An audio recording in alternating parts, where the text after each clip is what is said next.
Ayan guys, bagong update yung ating PIOS. Pina-update sa atin ng agency natin. Ayan, nakalagay January 6, 2025. Ayan, nag-update tayo hanggang module 8. So libre lang naman to ang pagkuha ng ganito, no. Pina-print ko lang 10 piso ang pagpa-print. So yun, sa gusto mong mag-apply dito, ito yung aking agency. Daming hiring. Ay, sorry po. Ayan, daming hiring, oh. Saudi Arabia.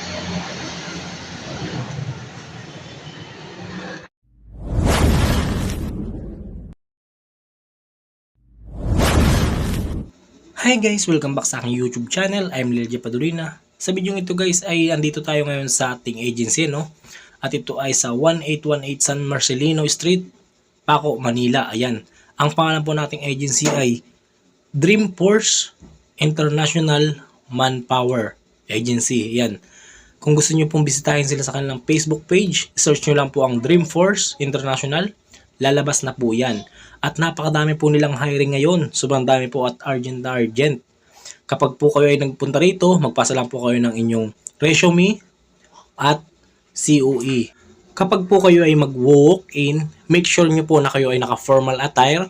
Then, ang floor po nila dito ay pang third floor, no? Ayan, pang third floor po sila. Akyat lang po kayo sa hagdan kasi wala ditong elevator. And makikita nyo na po ang Dreamforce Manpower. At dito ay sobrang bilis ng serbisyo at kayo ay i-assist kaagad ng mga staff nila. Ayan guys, bagong update yung ating PIOS. Pina-update sa atin ng agency natin. Ayan, nakalagay January 6, 2025. Ayan, nag-update tayo hanggang module 8. So libre lang naman to ang pagkuha ng ganito, no. Pina-print ko lang 10 piso ang pagpa-print. So yun, sa gusto mong mag-apply dito, ito yung aking agency. Daming hiring. Ay, sorry po. Ayan, daming hiring, oh. Saudi Arabia. Mga boss, naka-prepare pa na ako ng kontrata, no. At pauwi naman tayo.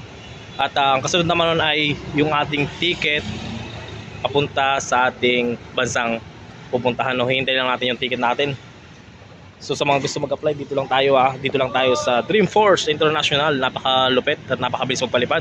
So yun, good luck.